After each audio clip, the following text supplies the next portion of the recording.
The gentlelady from Texas is recognized for 5 minutes. Thank you, Mr. Chairman, and thank you, Mr. Durham. Mr. Durham, after Inspector General Horowitz found serious errors last year with one aspect of the Russia investigation, but found accusations of a politically motivated FBI plot to be baseless, Donald Trump said, quote, "I look forward to the Durham report, which is coming out in the not-too-distant future. It's got its own information, which is this information," meaning the Horowitz information, plus, plus, plus. Mr. Durham, do you consider your report to be the Horowitz report plus, plus, plus? Can you turn your mic on? I'm sorry. I suppose that's for other people to judge. The report speaks for itself, in my view. Okay. Your one criminal conviction was for doctoring an email about a surveillance warrant, wasn't it? That's correct. And who referred this individual for prosecution? That matter was referred by the Inspector General's office. Okay. And this individual pleaded guilty, isn't that right? That's correct. Okay. And can you tell us what his sentence was? He was sentenced to 12 months probation. That's right. For fabricating a document which was used to get a surveillance order on an American citizen.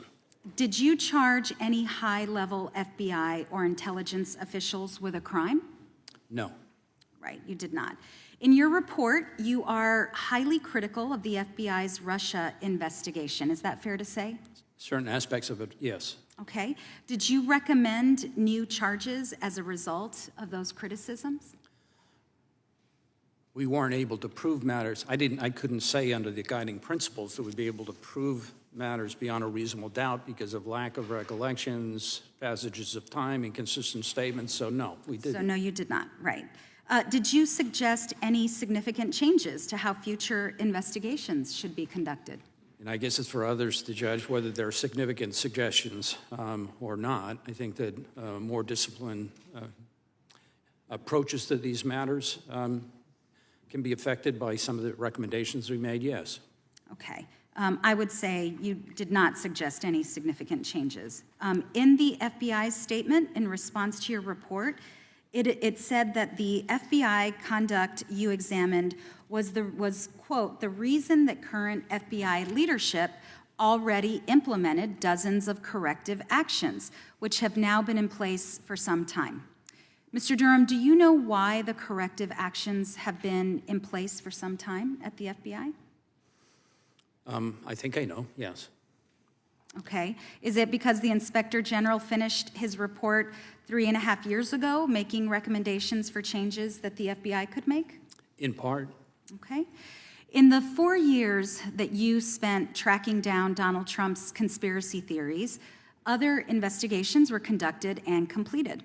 These investigations and the Horowitz investigation primarily identified the problems with the FBI investigation. But the one thing the Horowitz report did not do was give Donald Trump and my MAGA Republican colleagues across the aisle talking points for their conspiracy theories. On that front, you delivered. I'd like to yield the remainder of my time to my colleague, Mr. Schiff.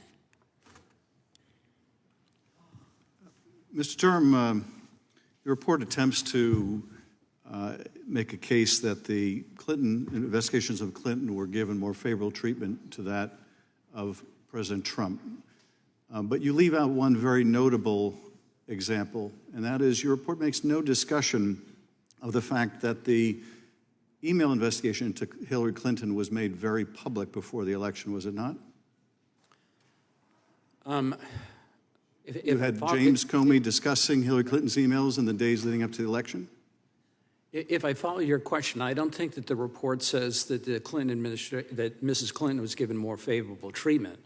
I think what the report says is that the FBI exercised some considerable discipline in how it was going to approach those matters as compared to how the FBI people who were involved in Crossfire Hurricane approached Crossfire Hurricane. I think that's what the report says. Why, Mr. Durham, would you leave out the glaring contrast between the FBI's public discussion of the Clinton investigation right before the election and it's keeping confidential the Trump investigation? Wasn't that a glaring disparity in how they were both treated? I don't know. I mean, the Really don't know the FBI, answer to that question? did, and Mr. Comey did what they did. I was asked to. Yes, they did what they did, and in glaring contrast to how they treated the Trump investigation, which was kept secret before the election, whereas the Clinton investigation was discussed publicly, affecting the outcome. Isn't that correct? I can tell you that the FBI had that information and sat on it for months before they acted in Yes, gentleman's time making is a public disclosure. Gentleman's time has expired. The gentleman from Texas is recognized for 5 minutes. Thank you, Mr. Chair. Mr. Durham, thank you for coming to testify today before the committee. I'm a recovering attorney and a former judge. Oh, God love you. Thank you. As such, I know firsthand the importance of following procedures. I know law enforcement and prosecutors across this nation do that on a daily basis, and they do that because they want to ensure that a criminal investigation is conducted properly. They need to adhere to a full due process of law and fair application of the law. And quite frankly, process matters because how we go about our investigations will either give credibility to our conclusions or will belie our conclusions. Do you agree with that? Wholeheartedly. Would you agree that some of the important steps in an investigation would include simply vetting the initial information and claims, obtaining the relevant documents, talking to the relevant witnesses, determining the credibility of those witnesses and documents, and doing a lot of that by seeking corroboration of what is either provided in written testimony or oral testimony or in documentary form? Is that true? That's absolutely true. And the definition of corroboration is not difficult. Evidence that supports or confirms a statement, theory, or finding. It's effectively confirmation. That's what we need in an investigation is we need to confirm whether or not an allegation is true or not, correct? Yes. As your report showed, the FBI did not follow its well-established procedures and did not corroborate the information that they were receiving. Is that fair to say? That's a fair statement. Take, for example, page 54 of your report, you show that the FBI opened a full investigation into George Papadopoulos, but they did so a mere 3 days after receiving intelligence from Australia. During those 3 days, do you think the FBI attempted to corroborate the information they had initially received? If they did, we didn't see any evidence of that fact. In fact, on page 112 in your report, you say, quote, despite the lack of any corroboration of the Steele report, sensational allegations, however, in short order, portions of 4 of the reports were included in the initial Carter Page FISA application without further verification or corroboration of the allegations contained therein. You also state on page 57 about Australia. Australia could not and did not make any representation about the credibility of information, and that's because they couldn't verify or corroborate that information. Is that true? That's correct. You further go on to say on page 57 that, quote, the Office of Special Counsel found no indication from witness testimony, electronic communications, emails, calendar entries, or other documentation that at the time the FBI gave any consideration to the actual trustworthiness of information the diplomats received from Papadopoulos. Do you remember writing that portion of the report? I do. It seems amazing to me that the FBI would not give consideration to the actual trustworthiness of certain information found in an investigation at this level. You write extensively on how the FBI elected to not interview Carter Page, George Papadopoulos, or Charles Dolan. Would interviews with those key individuals have helped to corroborate or disprove the information that the FBI was receiving? Yes. Through your investigation, did you uncover any reason as to why the FBI elected to not interview these individuals? I know that the people with operational people doing the investigation were told they could not interview Mr. Page until the 7th floor authorized it, and then the director didn't authorize the interview of Mr. Page until March of 2017. You also noted that it took 75 days to pass the Steele dossier to the Crossfire Hurricane team. It seems to me that that is belying the ability of the investigative team to actually corroborate what the allegations were. Would you agree with that as well? I would agree with that. Mr. Durham, in my opinion, a failure to corroborate information leads to holes in credibility. It also gives rise to potential corruption or actual corruption. The American people now know, based on your report, that during the peak of a presidential campaign, the FBI elected not to follow its own basic procedures and instead launch a politically motivated investigation into a leading presidential candidate. I'm confident and hopeful that there are still many good agents within the FBI who are there to perform their sacred duty of protecting and serving our nation, that undertake investigations on a daily basis without regard to political affiliation. That's my hope. That's my belief. That's my experience. But your report, Mr. Durham, shows that at least top FBI leadership in this case was politically motivated and did not follow longstanding procedures necessary for a proper criminal investigation. I heard you say to my colleagues on the left a little while ago, quote, nothing in their files would corroborate the claims. And another quote, not one single fact in the Steele dossier has been corroborated. It is amazing to me that we would go through a high-level investigation like this and fail to adhere to a basic principle of investigative procedures, and that is corroborate the witness testimony and corroborate the evidence. With that, I yield my time, and I thank you for your efforts. Thank you, sir. The gentleman yields back. Now recognize Ms. Ross from North Carolina for her questions. Thank you, Mr. Chair, and thank you, Mr. Durham, for your endurance. You have cited and discussed the Justice Department's principles of federal prosecution. And I'd just like you to explain for the public what that is. What are those principles? Sure. You know, the general principles of federal prosecution, as I've indicated, provide that a federal prosecutor should not bring criminal charges unless he or she believes that the evidence that will be admissible at trial is sufficient to prove the defendant's guilt beyond a reasonable doubt, and that a jury can convict based on that evidence, and that if the conviction were obtained, then the conviction would be sustained on appeal or upheld on appeal. Okay. Those are the basic principles we operate under. Thank you very much. And one major goal of the principles is to ensure that individuals' rights are, quote, scrupulously protected. Is that correct? That's correct. And the principles also contain a limitation on identifying uncharged third parties publicly. Is that correct? There is a limitation on that, yes. It states that in all public filings and proceedings, federal prosecutors should remain sensitive to the privacy and reputation interests of uncharged third parties. I'm just quoting it. Is that correct? That is correct. Great. Do you believe that you adhered to this limitation in your prosecutorial filings in the Sussman and Dinchenko cases? Yes. Now, that's very interesting because many legal scholars noted that in your filings, you laid out not just the prosecution for the court to consider, but you appeared to be alleging a conspiracy that you did not intend to prosecute.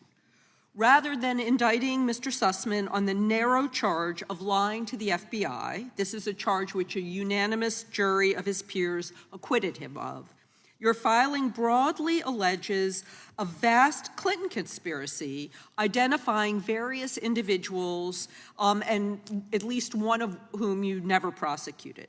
And after the Sussman indictment was filed on September 16th of 2021, for example, President Trump's allies used the broad conclusions you allege to construct a political narrative damaging the reputations of uncharged individuals. In fact, on September 19th, 2021, Eric Trump spoke with the Washington Inquirer, treating these uncharged allegations as fact.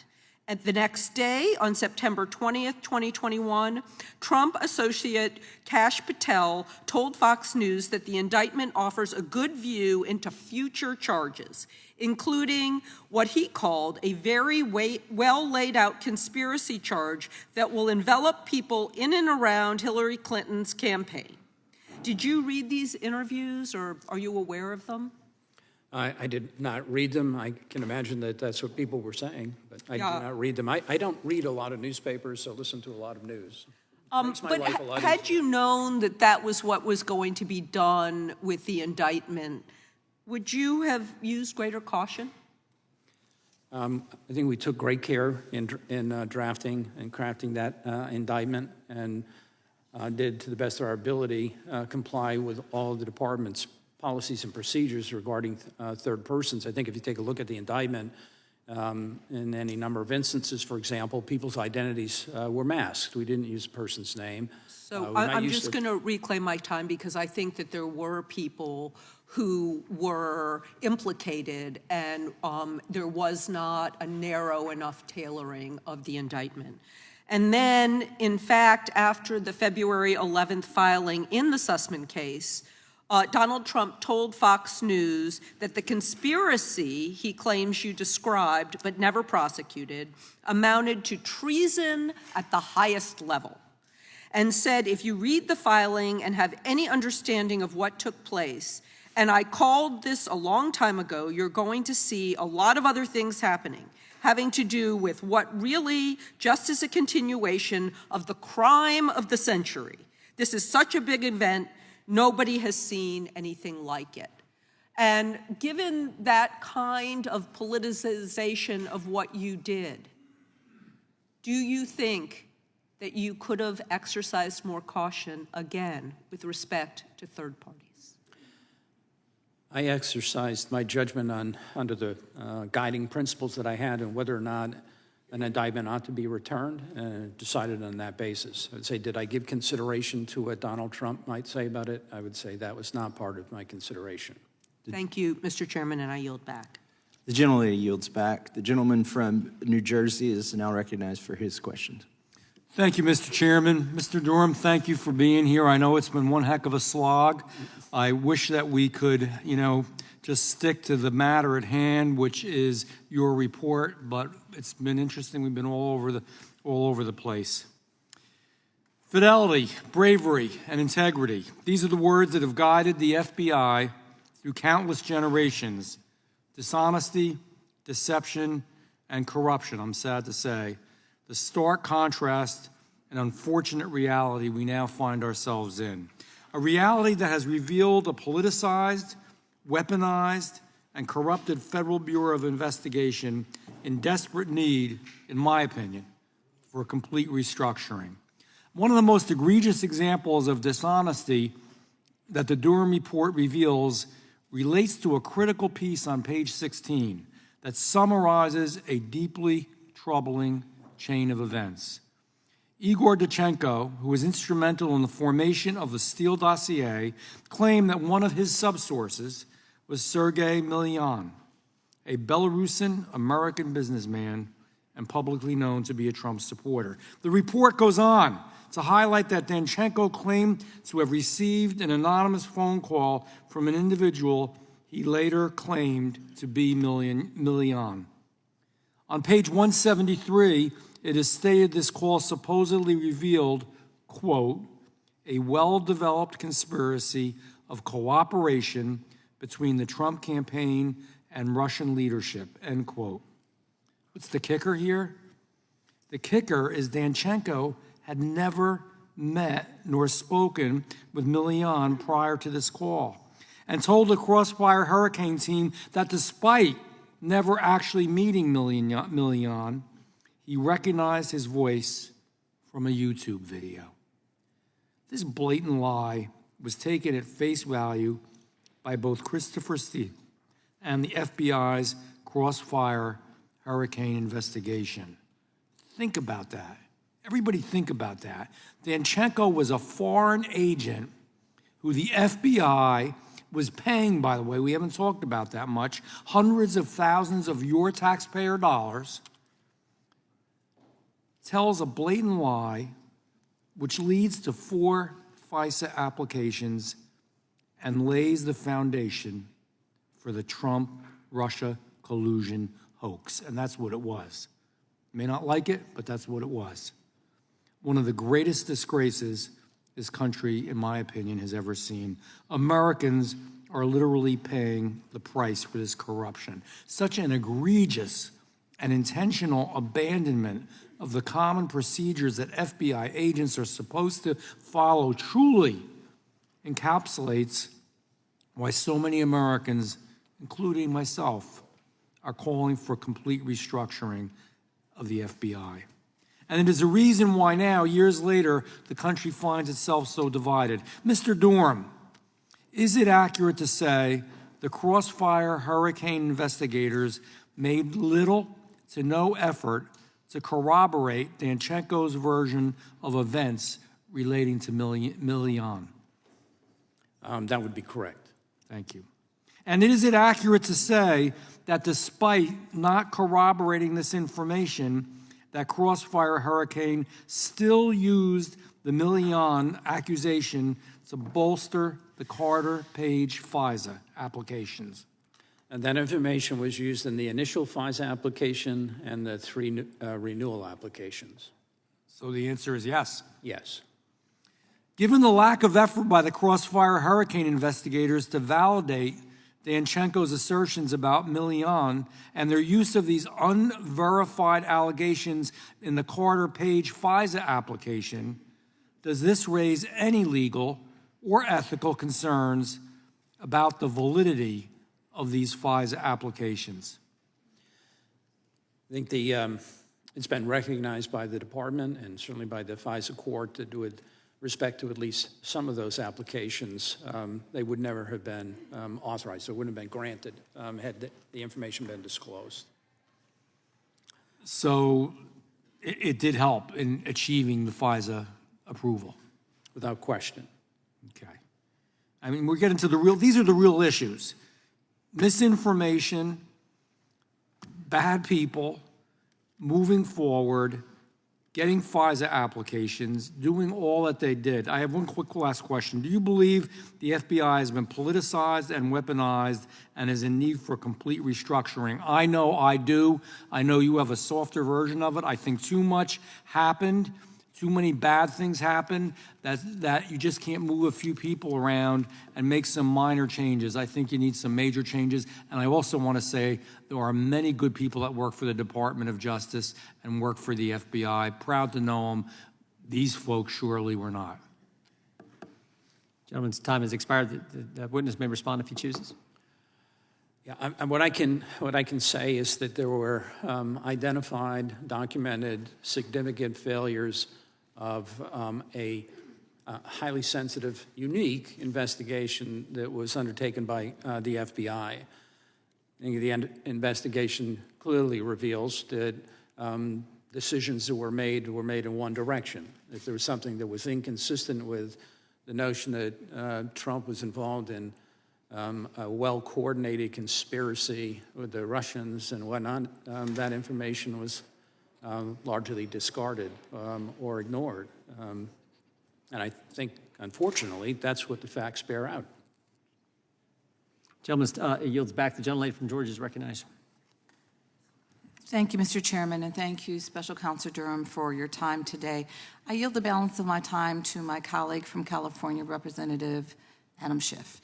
I thank you for yielding. One of my colleagues on the Republican side of the aisle took issue with my saying that the Trump campaign invited Russian help, received Russian help, made use of it, and then lied about it. So let's break this down. Let's go to invited Russian help. Mr. Durham, you're aware of Donald Trump's public statements along the lines of, hey, Russia, if you're listening, hack Hillary's emails, you'll be richly rewarded by the press. You aware of that?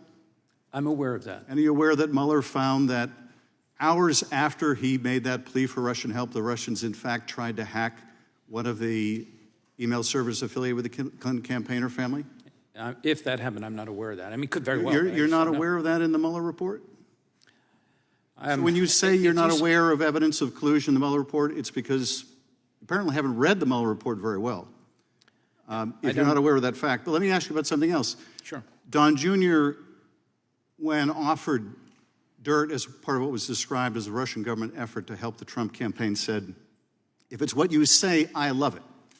Would you call that an invitation to get Russian help with dirt on Hillary Clinton?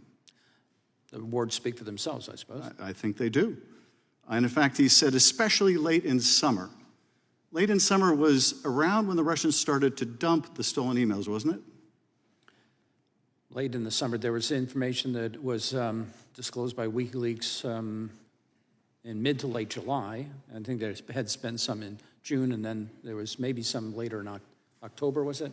I think, but don't hold me to those dates. And this gets to the receipt of help. The second thing I mentioned, receiving Russian help. The dumping of those emails, by the way, just as forecast by what Papadopoulos told the Australian diplomat.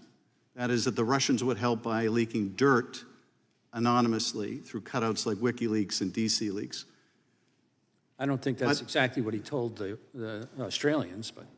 Well, he said that he was informed that the Russians could help by anonymously releasing this information, right? Release what? By anonymously releasing information damaging to Hillary Clinton, right? Yeah, I mean, I think if you read what's in the cable and what's in the report, as to what the diplomats reported was there was a suggestion that the Russians could help. They had damaging information as to Mrs. Clinton. And by releasing it anonymously, right? And that's exactly what happened, isn't it? I don't. You really don't know? I'm not sure exactly. When you say exactly what happened. Well, the Russians released stolen emails through cutouts, did they not?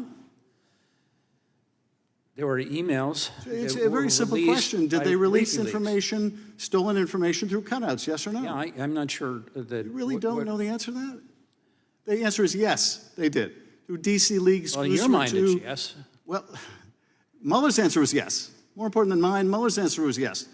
Now, that information, of course, was helpful to the Trump campaign, wasn't it? Yeah, I don't think there's any question, but that the Russians intruded into, I just want to hacked into the systems, they released information. And that was helpful to the Trump campaign, right? And the conclusion in the ICA and in the Mueller investigation was that the Russians intended to assist. Can you answer my question, Mr. Durham? That was helpful to the Trump campaign, right? Yeah, that's. And Trump made use of that, as I said, didn't he, by touting those stolen documents on the campaign trail over 100 times? Like I said, I don't really read the newspapers or listen to the news. I don't really, find all that reliable, so I don't know that. Mr. Durham, were you totally oblivious to Donald Trump's use of the stolen emails on the campaign trail more than 100 times? Did that escape your attention? I am not aware of that. Are you aware of the final prong that I mentioned, that he lied about it, that the Trump campaign covered it up? It's the whole second volume of the Mueller report. I hope you're familiar with that. Yeah, that's a section of the report, the second volume, relating to what their obstruction of justice. Well, thank you for confirming what my Republican colleague attacked me about.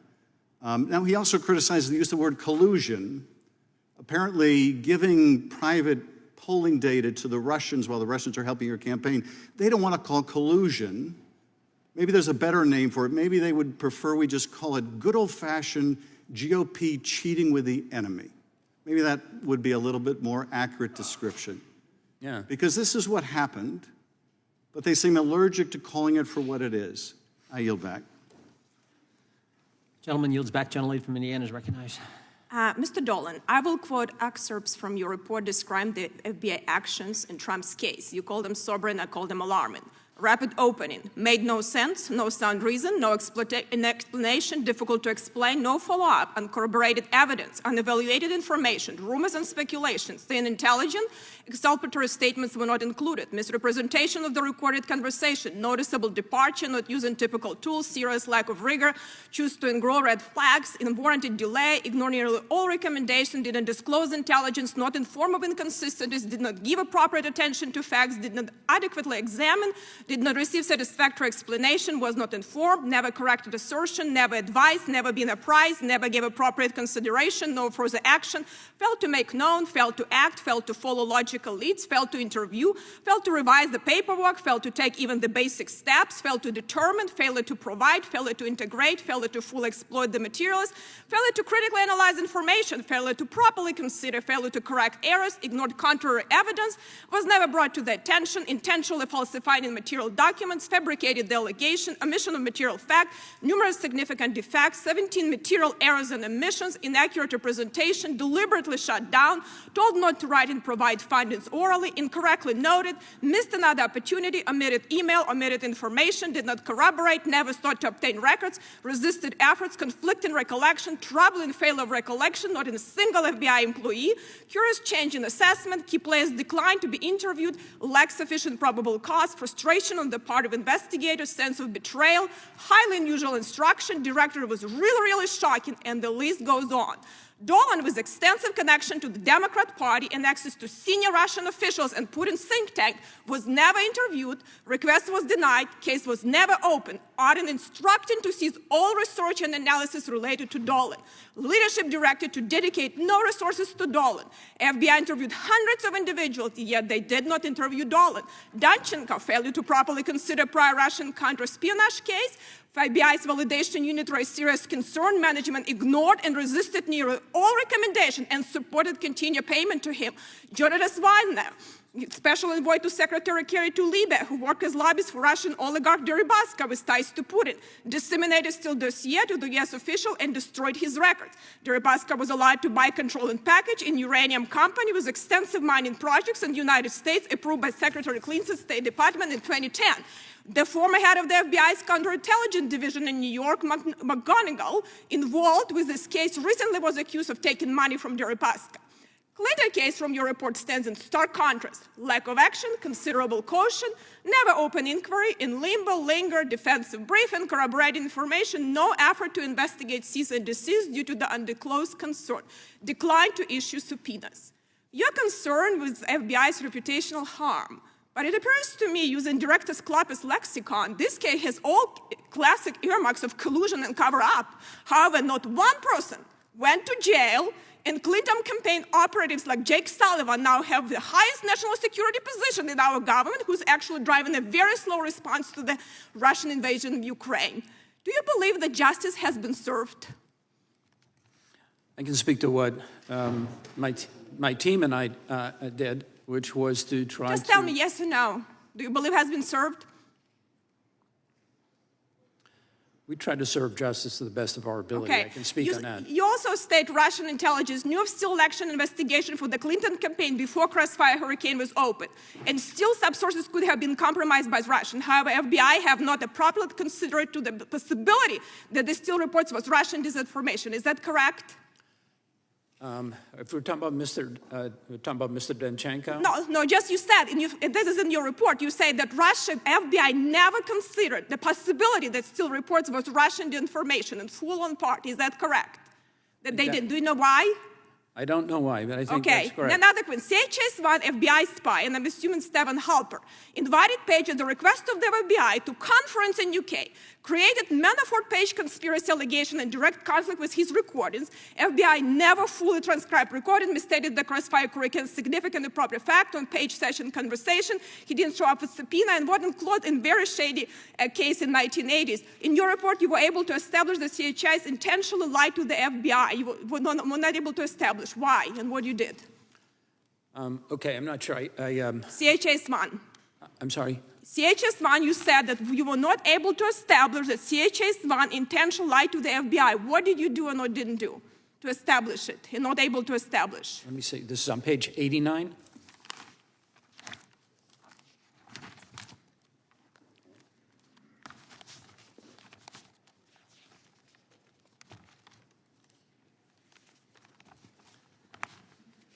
The gentlelady's time has expired. We'll let the witness answer. I think she's referring to confidential human source number 1, Mr. Durham. You said you were unable to establish it at the end of your report.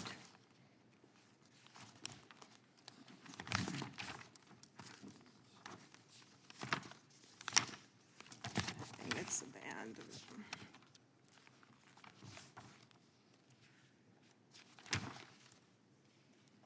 This is on page 243. 243. Yep. Okay.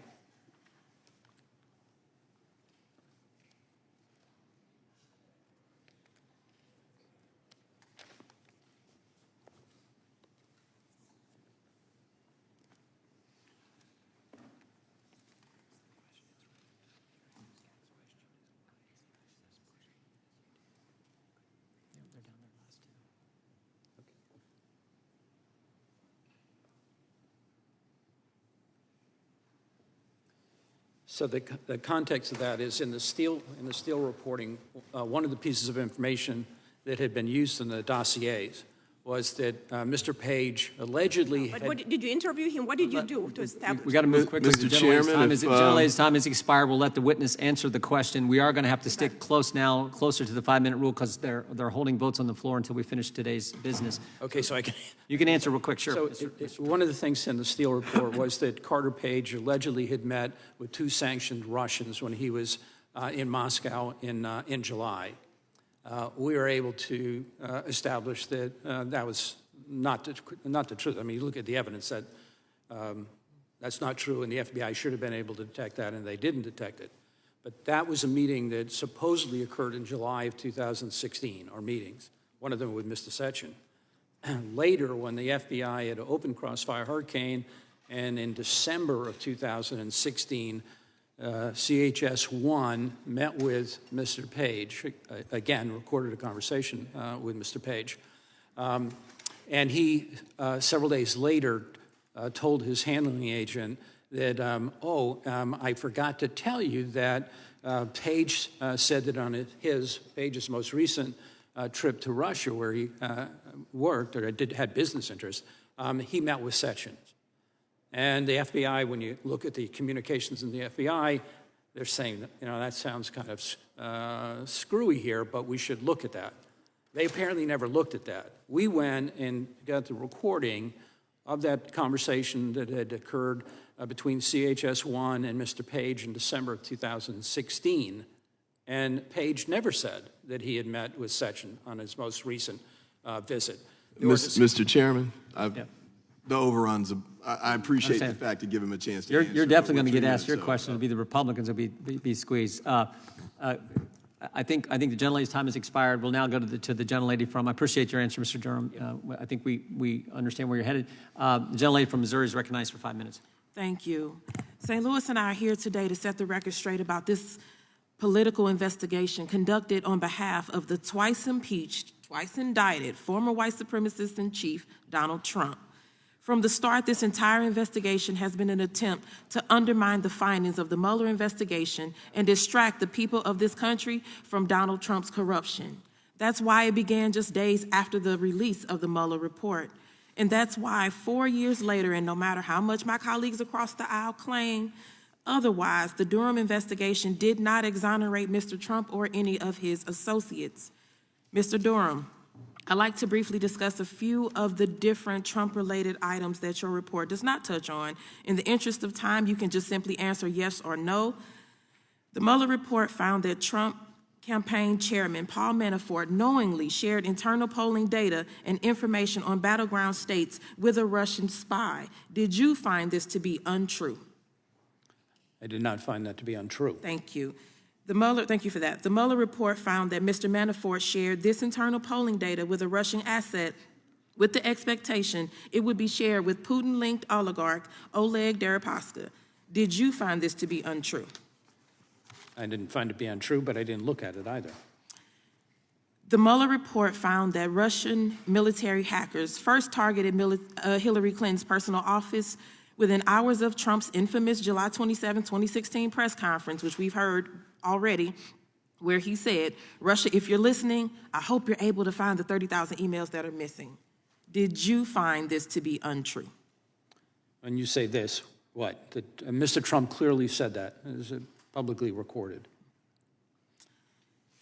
Did you find, the Mueller report found that Russian military hackers first targeted her personal office within hours of the infamous press conference, where Trump said, Russia, if you're listening, I hope you're able to find the 30,000 emails. Right. If that was, did you find this to be untrue? I did not find that to be untrue. Thank you.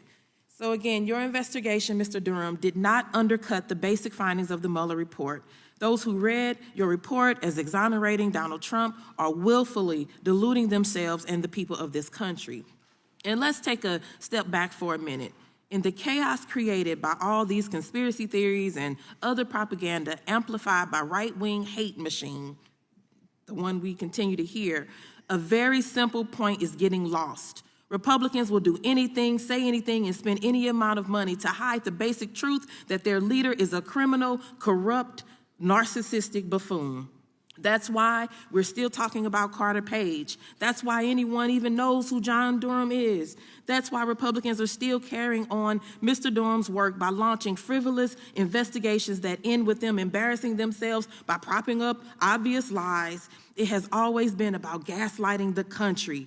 So instead of holding these farcical hearings about farcical investigations, I urge my colleagues, my Republican colleagues, to get serious and start legislating on behalf of their constituents instead of helping the twice impeached, twice indicted Donald Trump further evade accountability. Thank you, and I yield back. Gentlelady yields back. Gentleman from Texas recognized.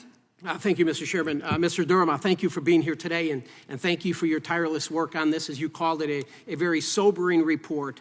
The American people were forced to endure years of the Trump-Russia probe, and for what? I'll tell you why. It's because my Democrat colleagues across the aisle, the Clintons, the dishonest mainstream media, and the rest of the deep state have been terrified of Donald Trump from the beginning, and their hatred and fear remains today. From the 34-count felony indictment from the radical DA in Manhattan to the most recent 37-count felony indictment in Mar-a-Lago, they just won't stop. They won't stop. Mr. Durham, I want to walk through a few things for the American people in this 300-page report on Crossfire Hurricane. For those that are watching who don't know, this was the code name for the investigation undertaken by the FBI into whether the Trump campaign was coordinating with Russia to interfere in the 2016 presidential election. Mr. Durham, it says on page 9, at the direction of FBI Deputy Director Andrew McCabe and FBI Deputy Assistant Director for Counterintelligence Peter Strzok, Crossfire Hurricane was opened immediately. Is that correct? That's correct. First, let's talk about who these two characters were. On page 9 of your report, it says Strzok and Deputy Director McCabe's special assistant had pronounced hostile feelings toward Trump. In text messages before and after the opening of Crossfire Hurricane, the two had referred to him as loathsome, an idiot, Donald Trump, an idiot, someone who should lose to Clinton 100 million to 0, and Strzok once wrote, "We'll stop," meaning Trump, "from becoming president." So here we have these two leaders in the FBI, Strzok clearly expressing his hatred towards Trump from the beginning, opening an investigation 6 months before the 2016 election. And where are these two guys now? McCabe, he's been a contributor at CNN, the Clinton News Network, since 2019, and Strzok is an expert on the Mar-a-Lago raid. Strzok is an expert on the Mar-a-Lago raid, both continuing to dispel lies to the American people. On page 10 in your report, within days after opening Crossfire Hurricane, the FBI opened full investigations on members of the Trump campaign team. The FBI then began working on requests of the use of FISA authorities against Carter Page. Is that correct? That's correct. Folks, let me highlight who this American hero is. Carter Page was painted as an alleged Russian agent. Carter Page served his nation honorably. He was a Naval Academy graduate, and the FBI spied on Carter Page through the use of FISA authority. Sir, do you believe that this FISA warrant against Carter Page was flawed? Yes. Mr. Durham, Section 702 of FISA expires this year, and I'm sure you're familiar with FISA and Section 702. Just for the people listening at home, FISA stands for the Foreign Intelligence Surveillance Act, which was created in 1978. In 2008, FISA 702 was added. Section 702 was created for us to have the authority to spy on non-U.S. citizens, Mr. Durham, we all know that Carter Page is an American citizen who served his nation honorably, and yet the FBI conducted surveillance, including wiretaps, based on falsified information provided by agents in the FBI. Mr. Page was an honest American, innocent man. Mr. Durham, the FBI obviously abused its FISA authority. They went after Carter Page, and it is my intent, and I hope the intent of my colleagues, that we do not reauthorize Section 702 because the FBI cannot be trusted. Finally, I want to talk about Charles Dolan and Mr. Danchenko, who was the main source of the Steele dossier.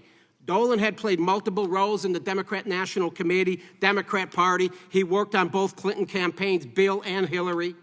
He was working with them, friends.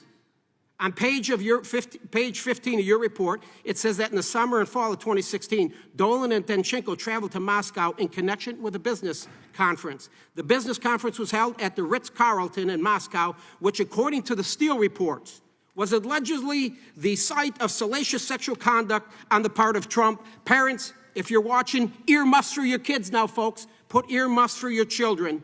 Mr. Durham, was this salacious sexual conduct? What is that? The allegation was that... Okay, don't answer it. I will. Okay. Think about this, America. In the game of politics, it gets dirty and nasty. And the people will say anything to beat their opponent. But this is the government doing it. Even the director of the FBI, Comey, said, it's possible Trump was with hookers peeing on each other. Christopher Steele said an infamous Trump pee tape probably exists. Alleged pee tape incident was the only sex Trump party in Russia. You want to irritate the suburban mom at home? 5 months before an election, tell them the Republican leading candidate is peeing on prostitutes. We are aware of the member of this committee having an alleged affair with a Chinese spy, I refer to as Yum Yum, but this is a new low for anyone, and I would hope Mr. Swalwell would agree with me.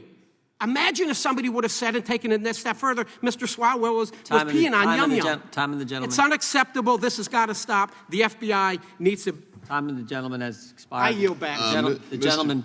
Mr. Chairman, I ask that the last comments be stricken. With respect to Mr. Swalwell.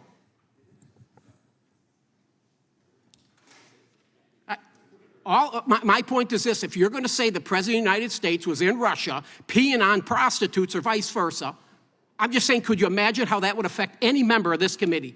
It would affect you. You're going to pick up a primary opponent, I'll guarantee that. That's a little different than making a specific allegation about a specific individual on this particular committee. If I could, to the gentleman from Maryland, the chair has been very lenient in things being said. The previous speaker from the Democrats called the former president of the United States all kinds of things, and we sat here and let it go. Probably should have said something then. Maybe everyone should be careful about what they say. And the gentleman from Maryland is recognized for his 5 minutes of questioning, and we have to move fast. Before we get to that, Mr. Chairman, those rules don't cover, the rules that govern this committee don't cover statements about I'm talking people about who are not on decorum the committee. I'm just talking about general decorum. They do cover statements about members of the committee and members of the House. And I've admonished the gentleman, he should watch what he says, just like other members should watch what they say about the former president of our country. The gentleman from Maryland is recognized for 5 minutes of questioning. The former president is not a member of the committee. I know that. Protected by the House rules. I understand that that. govern these kinds of statements. I understand that. The gentleman is recognized for 5 minutes to question the witness. Well, Mr. Durham, good afternoon. Appreciate you being here. Although I'm sure, as you expressed earlier, there are probably other places you'd rather be. I did want to follow up on your prior testimony about the trip that you and the Attorney General Barr took to Italy. And I wanted to ask you to elaborate on that. I take it that was at the point prior to you becoming special counsel, but not by much. Is that right? It was prior to that. I think it was a while before. The dates I've got, just to help out, August 15 and September 27th, 2019. Does that sound about right? Yeah, and I was appointed special counsel in October of 2020, so more than a year before that. Okay, and why did you go on that trip? You know, I want to be careful as to what I'm authorized to say here, speaking outside the report, but I think members are probably aware of the fact that there was a particular person who supposedly had provided or had made statements to Papadopoulos. And Papadopoulos, not when he talked to the Australians, but when he was interviewed by the FBI, attributed information he had to this particular person who was a European. There was reason to believe that that person was in Italy or had been in Italy. All right, and let me ask, just to follow up on that, why did the Attorney General come with you to investigate that? This is my understanding, and I mean, these weren't communications I had, but the Italian authorities wanted to deal with the person at an appropriate level, not with me, and so that's what that was about. That's my understanding. All right, but was it unusual for the Attorney General of the United States to go on trips to interview witnesses, whether overseas or even domestically? Yeah, he didn't, to my knowledge, the Attorney General didn't interview any witnesses. My understanding was that in accordance with what the Italian authorities wanted, he was going to did go over, and introduce me to them so that they would work with us to see if they could be of assistance in our locating a particular witness. All right, so he personally traveled to Italy in the pursuit of this investigative lead? In opening the door for our group To pursue an investigative lead. Yes, All sir. right. And then you said you'd been at the Department of Justice for 40 years? I have been. All right. Do you recall the Attorney General of the United States ever taking a step like that to travel overseas in pursuit of a lead in an investigation? You know, I don't know. It may happen all the time. I can only talk by my experience. This is the Fair enough. Fair enough. Fair enough. And I take it that whatever investigation was done over there in Italy didn't lead to any type of prosecution or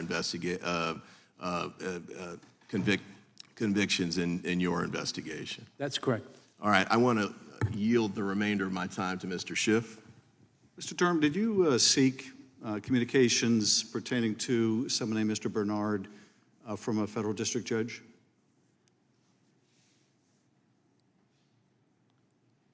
I'm not, assuming that prosecutors go to judges for certain kinds of orders, they are typically sealed proceedings. I'm not speaking. Did you seek an order direct to your to question, but I'm not going to comment on anything that I believe is under seal. Did you seek a court order to obtain personal communications pertaining to Mr. Bernard? I'm not going to speak beyond the report on that point, and I'm not going to violate any Were you- sealing orders. I don't think it violates any sealing orders to tell us if you sought personal communications by court order. Did you? Again, it's beyond the report. Well, let's not even Subject make it to sealing specific to a orders. person. Did you seek court orders to obtain particular records, and were you denied by the judge? I think the question is, you know, No, intended the to question is suggest what that I don't the want to question is what disclose something I'm The question is what I uncomfortable asked you, Mr. Durham. You get to give the answer, not the question. The question is, did you seek a court order to get records from a judge pertaining to private communications, and were you turned down by the judge for lack of a sufficient basis? And I've told you Yes that or no? it's beyond the report. I don't think I'm authorized to talk about it, and I'm not going to violate It's any not beyond the sealing orders. report. It's not beyond the report. Do you see anything in the report about that? Yes. Did you seek an order, and were you turned down? And then did you seek to go around the court order by going to the grand jury? No. You like to know what that was about? What I would like to know, Mr. Durham, is did Mrs. Danahy, who resigned from your team, raise ethical concerns about your trying to go around the court order? To my knowledge, no. Then why did she leave? I told you before, previously, that I have the highest regard for Ms. Danahy. Ms. Danahy and I are friends.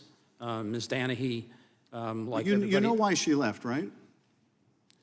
I'm not You do sure know the why answer she to the left. question. You know why she left, right? Time of the gentleman has expired. The chair now recognizes... Mr. Chairman, if I might ask unanimous consent to offer Sure. 2 articles for the record. The first is by Charlie Savage, Adam Goldman, and Katie Benner, How Barr's Quest to Find Flaws in the Russian Inquiry Unraveled. Objection? And then the second is Anna Mamigliano, Italy did not fuel U.S. suspicion of Russian meddling, Prime Minister says, both from the New York Times. Without objection, the gentleman from North Carolina is recognized for 5 minutes. Mr. Durham, I've got a number of things I want to ask you, but do you desire to address what was being raised just now in fairness? Yeah, apparently, Mr. Schiff's questions are from an unsourced New York Times article written by Charlie Savage. I don't believe that there's anything in that article that is attributed to Ms. Danahy. And my recollection, I could be mistaken, but my recollection is that Ms. Danahy did not comment, wasn't quoted in any way in that article. So to the extent that the New York Times wrote an article suggesting certain things, you know, it is what it is. All right. Was Danchenko's status as a paid informant, a confidential human source, concealed from you for any period of time? I'm not sure that was concealed. We found that out. We were once. When did you learn about it? When we started the investigation and how long it took for the FBI to identify this principal subsource and why the principal subsource wasn't identified earlier. That's when we came across Danchenko. We then asked the Bureau for, we found out he was a confidential human source. We asked the Bureau for his informant file, and that's when we gleaned that information. Okay, so it was from his informant file once you got that from the FBI. Was there any delay in furnishing that to you? Not that I recall, no. Do you have any recollection? You were investigating, you said, from May 2019. He was a CHS until October 2020. Yes. You know when in that period of time, roughly, you learned that he was a CHS? probably halfway through there, but I'm not certain. Okay. Why didn't you interview him while he was a paid source for the FBI? Let me see. So with respect to Mr. Danchenko, he was interviewed by the Bureau in January 2017. We had brought to the attention of the new administration and the FBI, Mr. Danchenko's circumstances, including the prior espionage case that they never resolved or addressed. Right. I understand all those details. I'm asking why you didn't interview him. So when we were dealing with that section, Mr. Danchenko was represented by counsel. Mr. Danchenko, as you may know, in the normal course, you have to advise people whether they're subjects or targets of investigations, and we did not arrive at a point where we could interview Mr. Danchenko. The FBI made Danchenko a CHS on March 7, 2017, after the factual predicate for the Crossfire Hurricane in the Steele dossier had collapsed in January 2017 in his interview because he could not corroborate the dossier, and he revealed to the FBI that he was not a Russian-based source, nor did he have a high-level network of sources. The next day, March 8, the FBI finalized talking points drafted by Lisa Page on direction of Andrew McCabe for use in briefing the Gang of Eight in Congress. And Congress was briefed prior to Director Comey's testimony on March 20. Now, Attorney General Barr told the nation in December 2019 that you were examining the continuation of the investigation beyond the January collapse of the supposed factual basis and looking at irregularities, misstatements, and omissions. Yet your report makes no mention of the March 8 talking points prepared for Congress. Why? Aware that there were talking points because it just wasn't part of the crux, the central portion of what we were reporting on. I want the clerk to put up on the screen what is my submittal mark number 7 while I'm asking you this question. These talking points emerged into public as a defense exhibit in the Sussman case. They contained lurid allegations about Manafort operating high-level contacts with the Kremlin through Carter Page, that Steele had a primary subsource who was Russian-based, and that the primary subsource had a network of high-level Republican subsources. Same garbage that Danchenko had debunked in his January interview. These talking points were circulated among senior FBI leaders and Department of Justice leaders, more than a dozen passed on them. Did you interview them all about how this could occur or consider this material as the basis of prosecutable offenses? We identified and interviewed many people in the FBI. I guess I would have to know who this particular email was circulated to be able to tell you whether we interviewed each of those persons or not. Last point, I guess, because I'm about out of time. You identify the failure of the FBI to interview Dolan as sort of inexplicable. Totally agree. But as I go through your report and look, there are people who declined to be interviewed, not only Dolan, Danchenko, McComey, McCabe, Priestap, Strzok, Page, Glenn Simpson, among others. It seems inexplicable to me that you didn't compel their testimony. Can you explain that at all? First, let me make it clear that it is as disappointing, perhaps more disappointing to me and my colleagues that these people would not agree to be interviewed. Some of them had a lot to say publicly, but they refused to be interviewed by our folks. Let me explain. I'm not going to speak to any particular person because I don't want to violate any rules, but let me give you the general kinds of considerations that go into these things. First of all, the only way in which you can compel, as it were, a person's testimony would be to get a court order after somebody has asserted the Fifth Amendment privilege. So one factor, and there are multiple factors I'll go through here, but one factor is that a grand jury subpoena doesn't give a federal prosecutor the authority to simply force people to talk about things that the prosecutor, or in this instance, the investigative reviewers, might be interested in. In order to properly use a grand jury subpoena, you need to have an active grand jury investigation that's ongoing and a reasonable belief to believe that the person that you want to have come in has relevant information about that information. Otherwise, you run up against claims of grand jury abuse or claims of, trying to set a perjury trap or other bad faith reasons. So you can't just subpoena people to make them talk. You can subpoena people when you believe that they have relevant information. So that's a factor. We also take into consideration if a person has previously refused to cooperate, they won't cooperate with you on matters, even matters that they've previously talked about. And on prior occasions, those people have repeatedly said, I don't recall, I don't remember, and so forth and so on. You have to make this sort of prudential judgment. Well, okay, if you were to subpoena a person because you can make an argument that they have information that might be relevant to the investigation, is it going to be worth the effort to have them come in and then repeatedly say, I don't recall, I don't recall? You look at the most sensitive piece of information that you all saw in the classified information, right? That source. Mr. Comey was asked about that in a congressional hearing under oath, and he didn't recall it. Understood. So you make the decision, okay, are we likely to get something or not? Mr. Chair. Yep. We over? Yep. All right. Gentlelady from Vermont, our newest member, is recognized for 5 minutes. Thank you, Mr. Chairman. Mr. Durham, thanks so much for being here. I know we've been at this for hours now, so I'll get right to it. Nothing in the report that I've heard so far today or that I've read exonerates Donald Trump. You didn't find that his campaign did not overtly flirt with Russia. You didn't find that he did not attempt to overturn the 2020 election. And you also cannot exonerate Donald Trump for the things he does in the future, obviously. Just as you cannot control the agenda of Congress or what we do here in our hearings under Chairman Jordan. And now, Mr. Durham, I don't necessarily agree with the origins of your investigation nor the conclusions that you reach in the report, but I do absolutely respect your position as special counsel and the actions of the DOJ as an independent entity. So, Mr. Durham, I think it's really important for us to establish, do you agree that it's important for the Justice Department to be independent from the rest of the executive branch? Yes.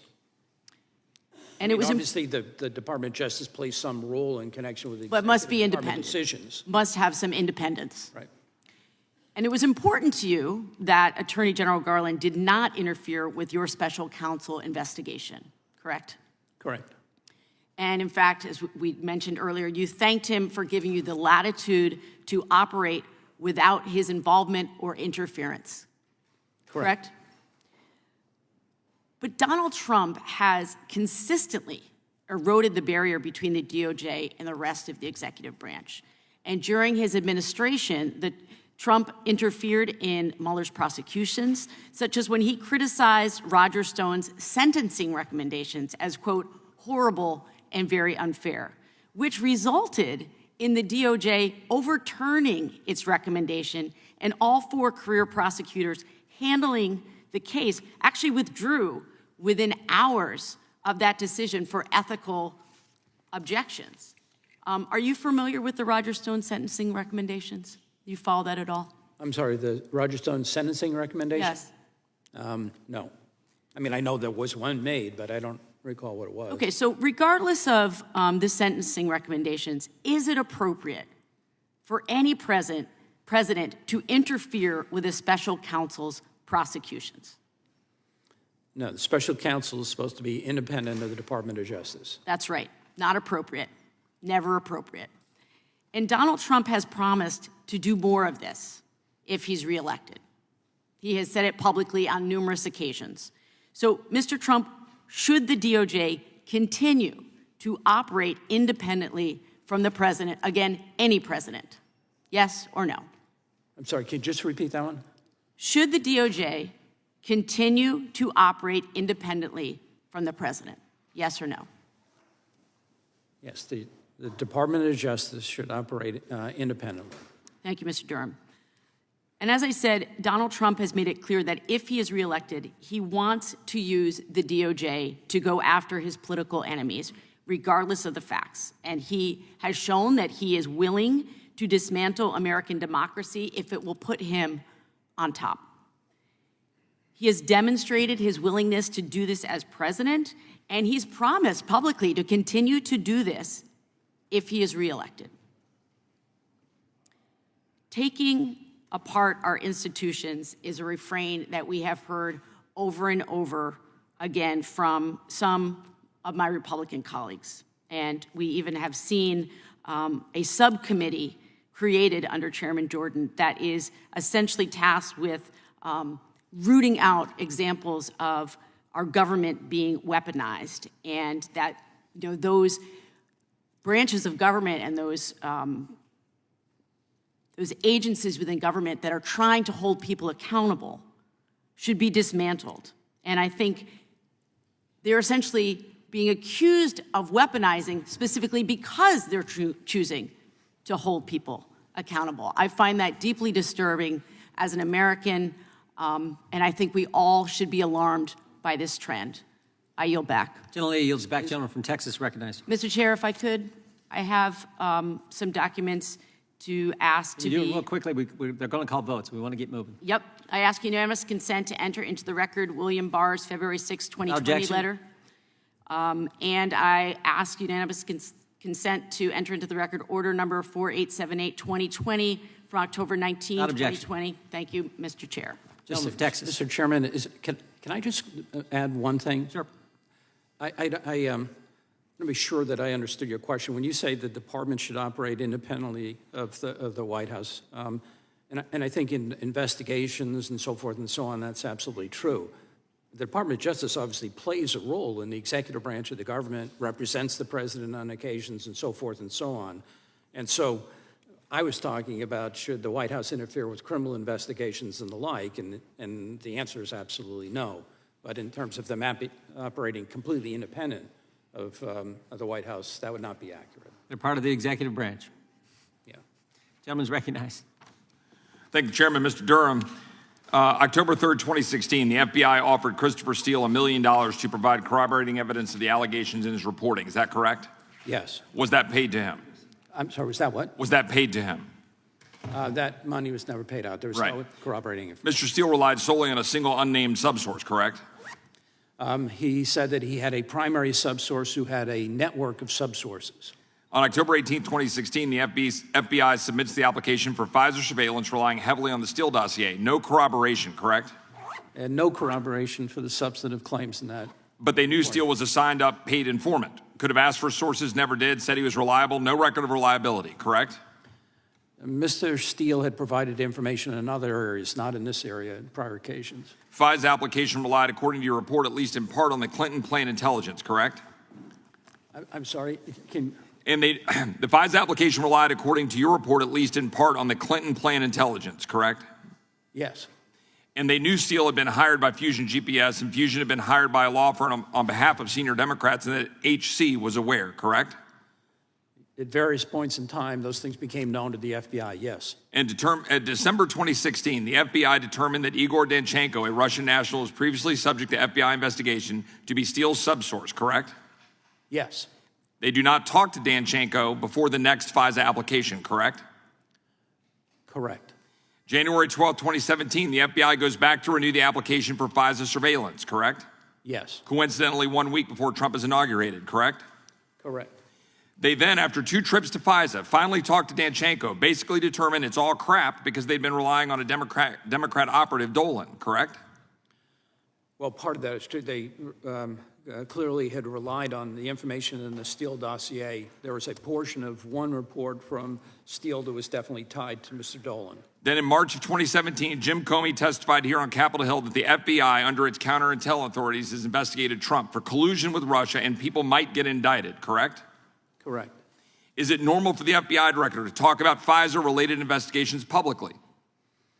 As a general matter? I would say a general matter, I would say no. Right. And again, knowing full well the uncorroborated allegations and knowing full well the genesis of said investigation was tied to Hillary Clinton's campaign, which the FBI director would have known. People in the FBI knew that. Correct. April 2017, they go back to FISA. They report they've interviewed principal source and that the source is credible, but they leave out the entire fact that it's only credible and making clear that they relied upon before was total garbage. They continued through the summer of 2017, correct? That's correct. Under federal law and FISA rules, once they know there is an error or some material fact is incorrect in previous applications, you're supposed to correct that, right? That's correct. Was that done here, yes or no? Not at the time. Was Deputy Director McCabe in charge of this investigation? Deputy Director McCabe had direct involvement in the Was investigation. Deputy Assistant Director Peter Strzok heavily involved with the investigation? And was FBI Director Comey briefed on the investigation? The evidence that we came upon was, yeah, they were definitely, this is driven by the seventh floor. Each FISA application is a verified application, and there's a Woods file with every factual assertion kept in a file, correct? Correct. Is it reasonable to believe that senior FBI leadership, and indeed senior leadership at the DOJ, did not know all these failures to ensure truthful facts were used for each FISA application, an application directly focused on an American presidential campaign? Is it reasonable to believe that the senior FBI leadership, and indeed senior leadership at DOJ, did not know these failures? That I would distinguish between what the FBI knew and what the Department of Justice knew. So FBI leadership knew it? The FBI, people in the FBI knew this information. Not everybody knew everything, but they had all of this information. So two final questions. In the fall of 2021, our colleague, Mr. Schiff, said in an interview, but at the beginning of the Russia investigation, I said that any allegations should be investigated. We couldn't have known, for example, people were lying to Christopher Steele.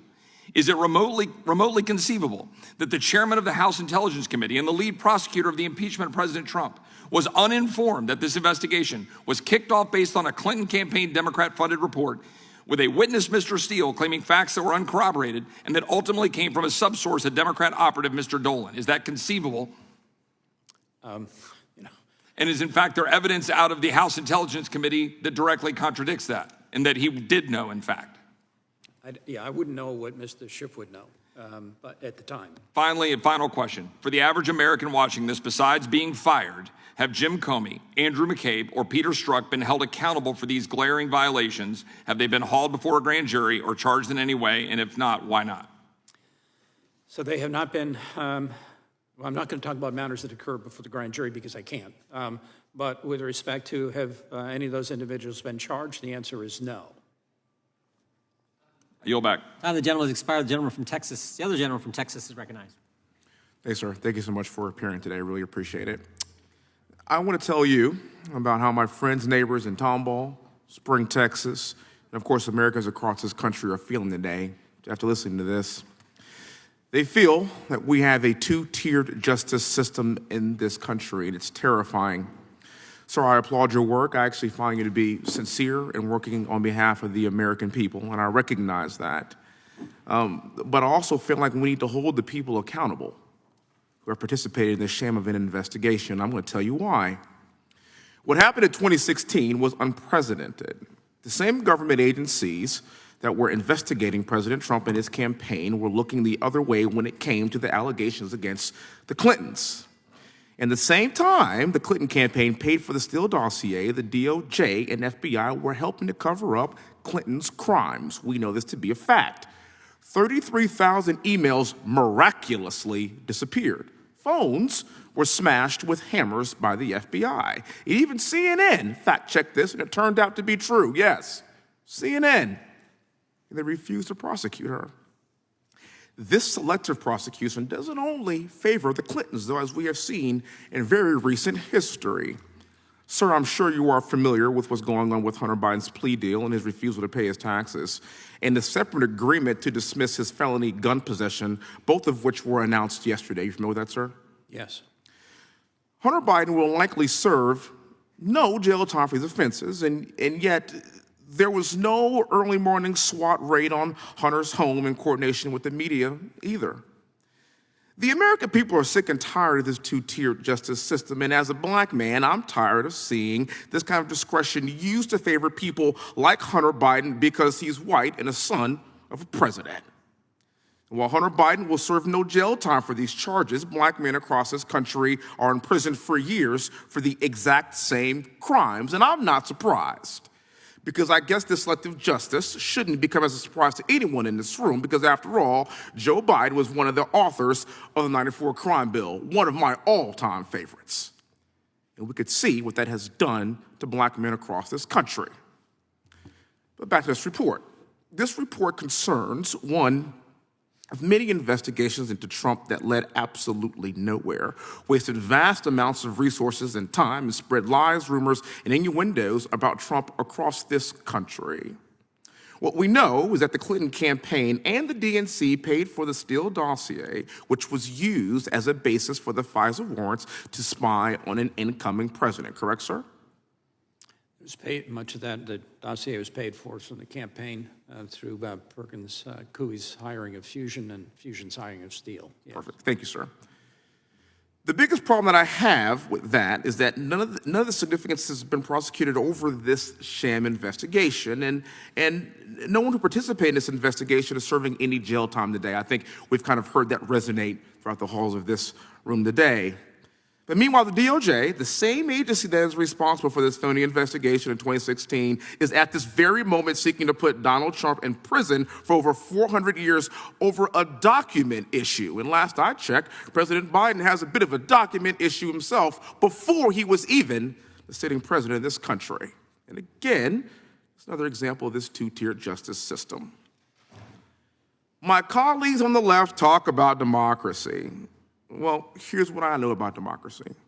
In 2016, Donald Trump was elected by the American people to be their commander-in-chief. But he wasn't allowed to serve in that capacity because he and his administration spent 4 years responding to Democrat-invented scandal after Democrat-invented scandal. And here we are, 7 years later, still talking about President Trump and this Democrat-invented scandal. And this does not look like a democracy to me. As a West Point graduate and combat veteran, I've fought abroad against authoritarian countries. I know what they look like, and I know what those countries do and how they treat their people, and I also know what democracy looks like. And my fear is that this looks like the death of democracy, and it's up to us in this room to do something about it. Sir, I cannot thank you very much for your time. Thank you for hanging in there. I really appreciate it. I yield back the rest of my time, Mr. Chairman. Gentleman yields back. Chair recognizes the gentleman from Wisconsin for 5 minutes. Mr. Durham, did you see evidence of collusion between Russia and the Trump campaign in 2016? No. So the American public that has been told this hoax for years, it was just that, a hoax. Is that correct? Our investigation showed that there were a lot of failures in the FBI in how they did this investigation that did not disclose or reveal information or evidence concerning any conspiracy or collusion between Mr. Trump and Russian authorities. By the way, I hope you'll give me a full 5 minutes, Mr. Chairman. Are you familiar with the January 5th, 2017 meeting that was held in the White House? President Obama was there. Vice President Biden was there. Susan Rice was there. And others. Are you familiar with that meeting? I know that that meeting occurred. Do you know that FBI Director James Comey was there? That's my understanding. Did you get access or try to get access to Director Comey's notes? We reviewed, in connection with our inquiry, we looked at phone records, notes, those sorts of things. I don't recall seeing any notes of Mr. Comey's from that meeting. They could exist, but I don't recall having seen them. So as special counsel, you were authorized to investigate whether any federal official, employer, or any other person violated the law in connection with individuals associated with campaigns and individuals with the administration, including Crossfire Hurricane. Did you think this wasn't relevant to go after these notes? I mean, think about it, January 5th, 2017, we're in the process of the transition. Weren't you inquisitive about that? Yeah, as I say, I don't know. We had sought from the FBI all such records. What I can't tell you is that there were any records. That's what I'm saying. Could you repeat that last answer? Sure. When, I think as we set out in the report, the Bureau produced in excess of, I think it was 6,800,000 pages of records that were reviewed. Among the records that we sought from the FBI were relevant notes, records, telephone records, and the like. What I can't tell you is whether, and Mr. Comey being one of them, what I can't tell you, because I just don't know, is whether or not there were notes of Mr. Comey's from that meeting.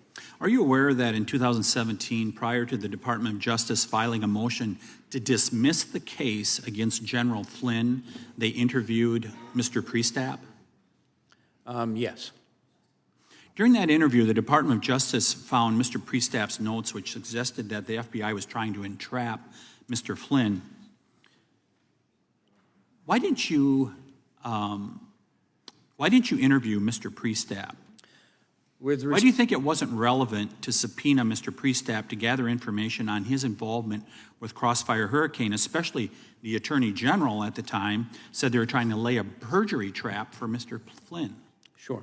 So as relates specifically to Mr. Priestap, and is reflected in the report, Mr. Priestap did agree to talk to us with regard to the Alpha Bank matter. So we interviewed him on that matter. He was not willing to talk beyond that. As previously indicated, we were disappointed with some of these decisions on the part of high-ranking members of the FBI not to cooperate as you are. But there are reasons. You have to, if you're going to subpoena somebody to the grand jury, which is one of the more powerful tools that you have, you've got to look at a number of factors to determine whether or not it's appropriate, whether it makes sense, whether it be productive. And in this case, not speaking to Mr. Priestap's situation alone, but one of the decisions was, okay, does Priestap have information that would be relevant or is likely to be relevant to the criminal matters, not the general inquiry into what happened in the investigation of the campaign, but the criminal matters the grand jury is looking at or not. Mr. Durham, I only have 30 seconds here. Oh, okay. Yeah, we're very disappointed also. I keep hearing this term disappointed all day long. Let's sum it up. Vice President Biden and President Obama knew about it. Hillary fabricated it. The FBI orchestrated it, and the media sold it to the public, and it's still out there. The question is, who watches the watchmen? The FBI has become a Praetorian guard here, protecting the nation's capital, but not the people of the United States of America. It is going to be up to us as Republicans, and solely us as Republicans, starting on this Judiciary Committee, to get accountability to the FBI in the United States of America. Gentleman yields back. I apologize, Mr. Durham, but we are going to have to, I apologize to my colleagues. I was wanting to get this done before votes, and we've been working with the floor, but unfortunately they've called them. So we're going to recess. It'll probably be 30 minutes, more or less, and then we'll come back, and you can obviously make yourself comfortable back in the area. Then again, I apologize. Our team here was hoping to able to get through that. We'll be back in approximately half an hour. Committee stands in recess.